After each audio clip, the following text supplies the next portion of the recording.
Coming up on Around San Diego, a partnership between police and ICE agents is now over after being struck down by county supervisors. And a state agency is recommending big changes to La Jolla Cove to protect our sea lions. Why they believe the cove might even need to be closed.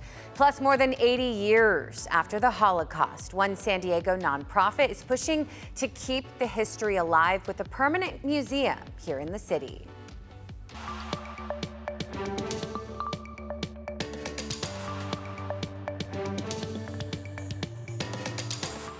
Hello and welcome to you. Thank you for joining us as we take you around San Diego. I'm News 8's Jenny Day. I'll get you caught up on our top stories of the week so far, and we'll look ahead at what's to come around San Diego. One of our top stories this week, San Diego County supervisors have voted to block ICE and Border Patrol from using county facilities for firearms training. The agreements will end 10 days then after the federal government is officially notified. After hours of public comment, the measure passed 3-2 with Supervisors Joel Anderson and Jim Desmond voting no. Desmond argued local and federal agencies should be training together, especially when it comes to de-escalation. Our facilities are not just shooting ranges. It's not just guns. They also have classrooms. They have simulation rooms. They have tactic trainings to how to de-escalate, which I think would be helpful for some situations, especially the ones that are televised, de-escalating. And those are the types of training that I think ICE and other agencies could use. Yeah, ICE and CBP logged more than 3,300 hours there at the Otay Mesa Training Center since 2024. After the vote, Sheriff Kelly Martinez said she is cutting off ICE from sheriff training facilities, but keeping access open for CBP. And right now, a Padres minor league staffer is in ICE custody. Oswaldo Pirela. He has been with the Padres since 2024 and works as a catching coordinator. He was in El Paso last week to help the Padres AAA team. His cousin says ICE detained Oswaldo at the airport while he was trying to fly home to see his family. His family said that he had applied for asylum and is going through the EB-2 visa process, and he did not have his work permit on him. Homeland Security claims he got permission to stay in the U.S. until 2018, but overstayed his welcome and was not allowed to legally be in the country. He's being held there at the El Paso Processing Center.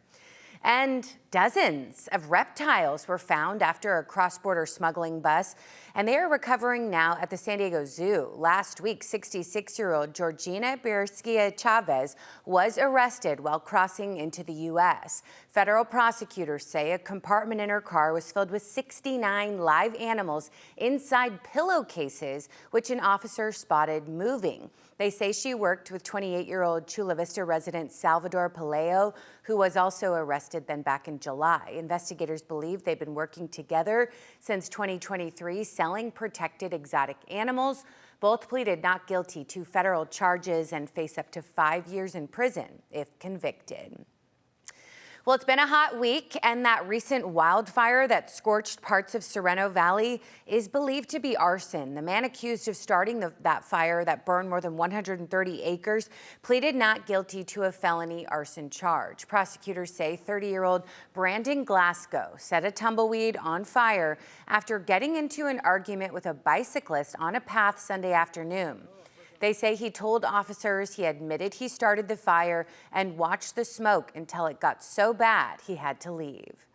And a huge impact for what seems like a small act, but that's just the danger of these cases and these arson charges, that they have such a great impact once they're started.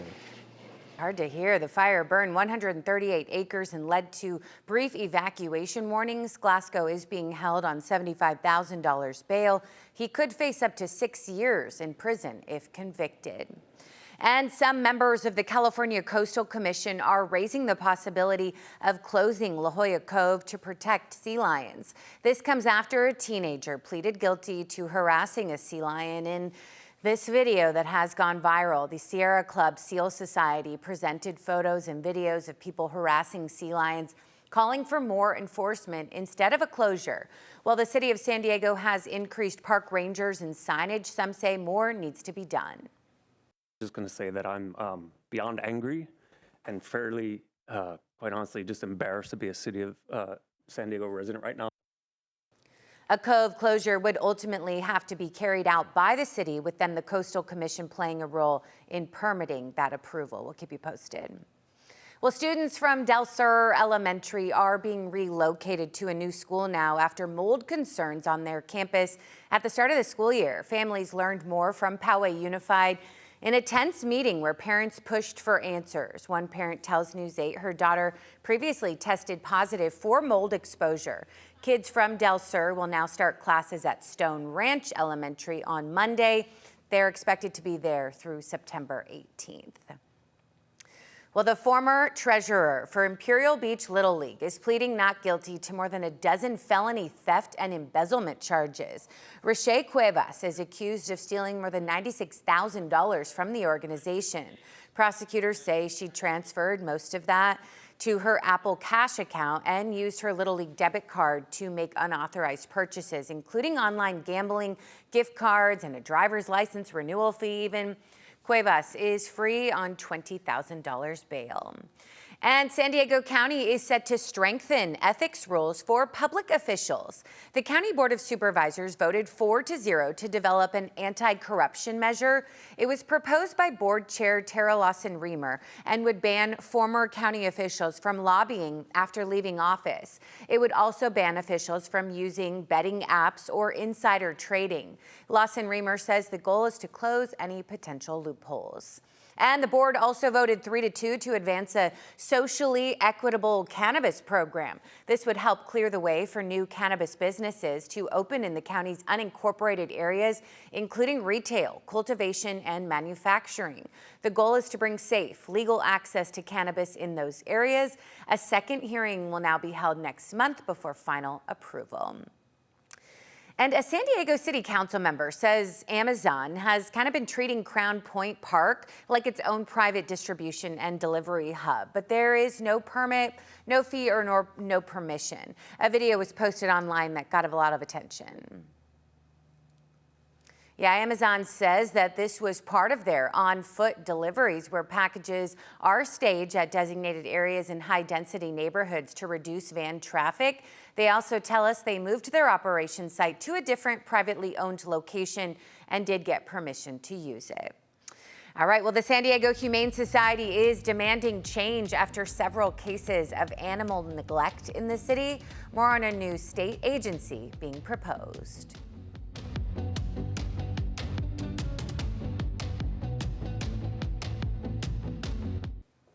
Well, right now, there is a call for change after one of the worst animal neglect cases San Diego County has ever seen.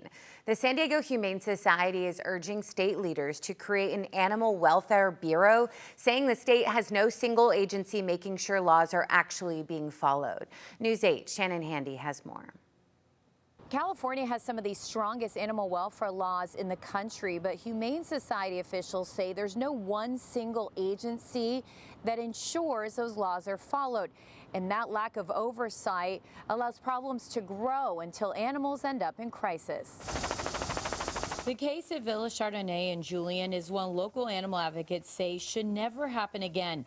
Back in May, more than 700 animals were rescued from the so-called sanctuary. Many were found malnourished, emaciated, or injured. Some were so severely neglected they had to be euthanized. Yeah, we've had so many cases that really are heartbreaking. Gary Weitzman, president and CEO of the San Diego Humane Society, says local agencies work hard to enforce animal welfare laws, but with limited resources, critical problems can be missed. He also points out that rescue organizations often operate across county lines, yet no single state agency tracks licensing, inspections, or complaints. It does not exist in California, which boggles the mind, because we are the most progressive place in the country for animals, and yet we have no oversight authority to actually recognize that. How we doing? To change that, the San Diego Humane Society has joined forces with animal welfare organizations across the state. Next week, members of the coalition will be in Sacramento to push for a centralized Bureau of Companion Animal Welfare within the California Department of Food and Agriculture. The state would actually be making sure that everybody is on an equal playing field, which is where we all should be. Local authorities would still have the responsibility to take care of neighborhoods. Weitzman says the idea has gained strong support, but there are still hurdles ahead. The coalition must find a lawmaker to author legislation and answer questions about how the new agency would be funded. What we can actually counter with is with licensing fees and other fees to this agency, it could negate all of the costs of doing something like this. Under the proposal, Animal Rescues would help fund the Bureau through licensing fees. Weitzman says those fees would be scaled based on factors such as an organization's size and number of animals. He argues the costs would be outweighed by earlier intervention in troubled facilities like Villa Chardonnay. There would have been licensing issues and regulation issues that might have happened long before any animals were harmed, not to mention avoid the extreme cost of running in to actually rescue a rescue. Our current case in Julian has probably cost us somewhere between $2 and $5 million. Weitzman says similar regulatory agencies already exist in more than 30 states, except for California. Reporting from the San Diego Humane Society, I'm Shannon Handy for News 8. Shannon, thank you. We appreciate it. It is definitely a problem we'll keep you posted on. All right, well, a state lawmaker from San Diego just announced a new bill aiming to move the Midway Rising project forward. It seeks to transform the sports arena site into a mixed-use development with housing and shopping. Critics are worried about traffic and flooding in this area. Senator Akilah Weber Pearson says that she has heard concerns as well as strong support for the project. She says Senate Bill 344 will provide a path for it to move forward once the city of San Diego certifies an environmental impact report. And the number of Salmonella cases linked to a market and deli in Ramona has now grown to nearly 24. There are now 21 cases, including 7 hospitalizations, up from 13 cases and 4 hospitalizations reported last month. County health investigators believe the outbreak was initially connected to mayonnaise made with raw, unpasteurized eggs at Ramona Family Naturals Market. They now say local egg supplier Happy Hens is linked to the outbreak and are now reaching out to stores that have received eggs from them. And the water crisis along the Colorado River is worsening. The country's second largest reservoir, Lake Powell, has hit a record low. This comes a week after the river's other major reservoir, Lake Mead, hit a record low as well. Persistent overuse, a dry winter, and rising temperatures have been depleting both reservoirs. Right now, the Colorado River Basin is a key resource for wildlife and provides water and electricity for 40 million people in 7 states. Those states, including California, the federal government, are struggling to reach an agreement on a long-term management plan for the river. Well, a San Diego nonprofit is making a new push to build a permanent Holocaust museum in San Diego within 2 years. Remember Us, the Holocaust, or Ruth as they're calling it, announced the goal as it prepares to open a new exhibit at the San Diego Central Library. The free exhibit will feature authentic artifacts along with survivor testimonies and personal stories, including some with San Diego ties. I've even interviewed one man. The director of the group explains why it is important to have an established location here in San Diego. We need to have a permanent space where people can come and can learn from these lessons so it doesn't happen again. So it is a tremendous responsibility to be the bearers of this message that is urgent for the world. Yeah, the exhibit opens on September 29th and is expected to stay at the library for 2 years while the group works to find a permanent home. Coming up, we are here to help. A historic El Nino is expected this winter, and the city and us want you to start preparing now. Find out ways you can get ready for a wet winter right ahead. With a historic El Nino predicted for the upcoming winter, the city of San Diego is urging residents to prepare for it now. City leaders just shared how they are getting ready for this extreme weather. News 8's Kelly Hessedal reports from Balboa Park. The city wants everyone to look around their property, notice if there's any clogged drains or if there's potholes in the streets, report them to the city's Get It Done app. Now, I spoke to a meteorologist with the National Weather Service today, and he says all signs point to this year being wetter than usual. We are already in a very strong El Nino, and as of today, there is a 91% chance that a strong El Nino will continue through. And with that, he says now is the time to get ready. Felix Castro with the National Weather Service says we could start seeing big storms as early as this fall. Now, he explained an El Nino basically disrupts the atmospheric pattern, and the result could be more atmospheric rivers in San Diego than we normally see. So a lot of rain in a short period of time. Now, we all remember the flooding back in January of 2024 in the South Crest, Chollas Creek, Mountain View communities where floodwaters tore through neighborhoods. A lot of people lost their homes, their belongings. No one wants to go through that again. So first things first, maybe you're new to the area or maybe you've never checked it out before, but check to see if you're in a flood-prone zone. The city says really there are trouble spots all over San Diego. High-risk floodplain zones exist throughout the city. You know, you think about places like Chollas Creek, of course, but also places like Sorrento Valley, Mission Valley, portions of the Mission Bay area. A lot of the areas are actually in federally mapped flood zones, high-risk zones. And so have an evacuation plan ready, have an emergency kit ready. Now, if you're wondering what the city has done to prepare, one of the things they mentioned today is they've doubled their efforts to maintain storm channels. Last year, they cleared 10 miles. This year, they're clearing 20 miles.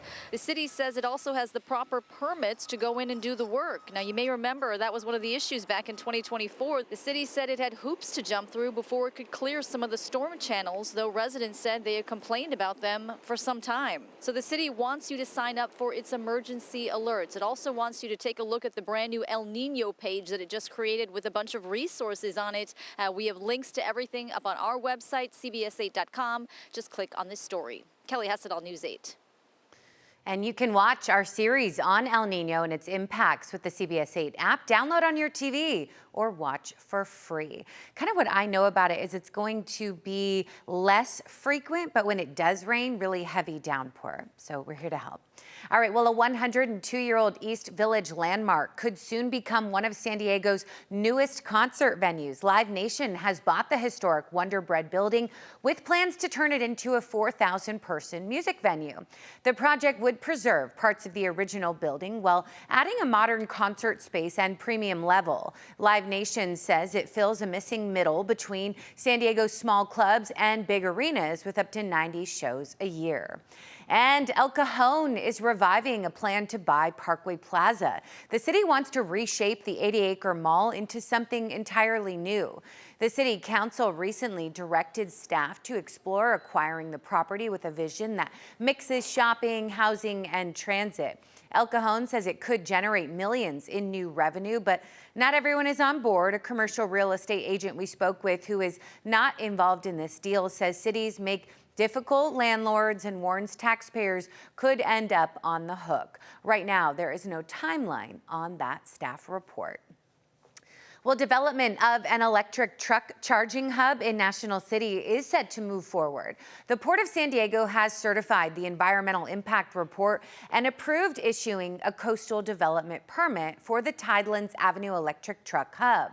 The station, built and operated by SkyCharger, would offer charging ports for 70 medium to heavy-duty electric trucks on 5 acres of land owned by the port. Negotiations for a lease are ongoing with the hope of getting the station up and running sometime next year.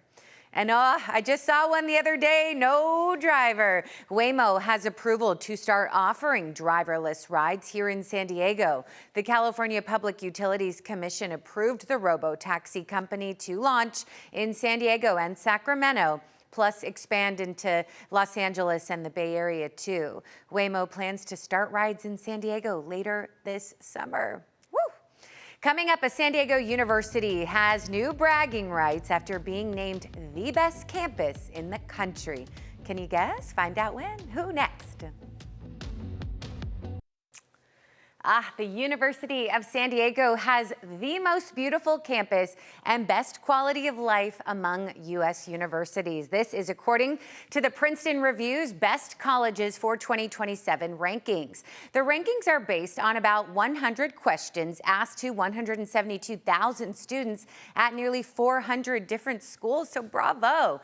In addition to claiming the top spot in those two categories, USD was the runner-up for the category's happiest students, and their students love these colleges. I see why. It's beautiful. Glad you're happy. Hey, and before we leave you, you got to see this. Two tiny octopuses are making a historic debut at the Birch Aquarium right here. The juvenile red octopuses hatched 10 months ago. They are among the first of their species to ever be raised successfully to the juvenile stage at an aquarium. There are 6 in total, which is a major milestone for Birch Aquarium's animal care team. Yeah, so much happening just right here. In the wild, actually only about 1% of octopuses survive to adulthood. They're incredible. Visitors can now see 2 of them up close in the Coastal California exhibit. They're so cute. All right, thank you so much, as always, for your time, for staying informed, all the things. That'll do it for us for now. For News 8, I'm Jenny Day. Take such good care.